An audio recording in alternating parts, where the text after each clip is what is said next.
ನಮಸ್ಕಾರ ವೀಕ್ಷಕರೇ, ನಮ್ಮ ಯೂಟ್ಯೂಬ್ ಚಾನಲ್ಗೆ ನಿಮಗೆಲ್ಲರಿಗೂ ಸ್ವಾಗತ. ನಾನು ನಿಮ್ಮ ಪದ್ಮನಾಭ ಭಟ್ ಗುರುಜಿ ಮಾತನಾಡ್ತಿರೋದು. ವೀಕ್ಷಕರೇ, ಇವತ್ತಿನ ಒಂದು ತಂತ್ರ ಬಗ್ಗೆ ಹೇಳ್ತಾ ಇದ್ದೇನೆ.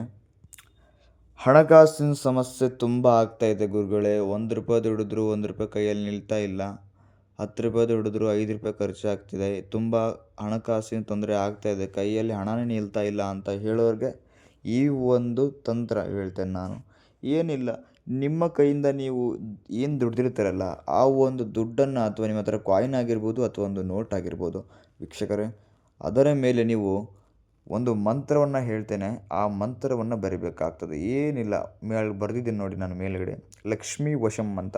ವೀಕ್ಷಕರೇ, ಆ ದುಡ್ಡಿನ ಮೇಲೆ ನೀವು ಆ ಒಂದು ಮಂತ್ರವನ್ನು ನೀವು ಬರಿಬೇಕಾಗ್ತದೆ.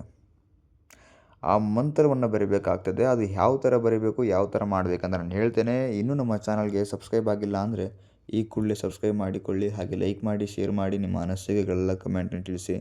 ವೀಕ್ಷಕರೇ, ನಿಮ್ಮದು ಯಾವುದೇ ಒಂದು ಕಠಿಣ ಸಮಸ್ಯೆ ಆಗಿರ್ಬೋದು, ಗಂಡ ಹೆಂಡತಿ ಸಮಸ್ಯೆ, ಅತ್ತೆ ಸೊಸೆ ಕಿರಿಕಿರಿ, ವಿದ್ಯಾಭ್ಯಾಸದಲ್ಲಿ, ಹಣಕಾಸಿಂದು, ದಾಂಪತ್ಯದ್ದು ಯಾವುದೇ ಒಂದು ಕಠಿಣ ಸಮಸ್ಯೆ ಆಗಿರ್ಬೋದು ವೀಕ್ಷಕರೇ, ಡಿಸ್ಪ್ಲೇನಲ್ಲಿ ನಂಬರ್ ಕಾಣ್ತಾ ಇರ್ಬೋದು. ಆ ನಂಬರ್ಗೆ ಹೋಗಿ ಡಯಲ್ ಮಾಡಿ ಸಾಕು. ನಿಮ್ಮದು ಯಾವುದೇ ಒಂದು ಕಠಿಣ ಗುಪ್ತ ಸಮಸ್ಯೆ ಇದ್ದರೂ ನಾವು ನಿಮಗೆ 1 ದಿನದಲ್ಲಿ ಇಲ್ಲ ಅಂದರೆ 2 ದಿನದಲ್ಲಿ ಶಾಶ್ವತ ಪರಿಹಾರ ಮಾಡಿಕೊಡ್ತೇವೆ. ಹೌದು ವೀಕ್ಷಕರೇ, ನೀವು ಏನು ಮಾಡಬೇಕಂದ್ರೆ, ನೀವು ಏನು ದುಡ್ದಿರ್ತೀರಲ್ಲ ನಿಮ್ಮ ಕೈಯಿಂದ ಹಣ, ಅದು ಕಾಯಿನ್ ಆಗಿರ್ಬೋದು ಅಥವಾ ನೋಟ್ ಆಗಿರ್ಬೋದು, ಅದರ ಮೇಲೆ ಲಕ್ಷ್ಮೀ ವಶಂ ಅಂತ ನೀವು ಬರಿಬೇಕಾಗ್ತದೆ.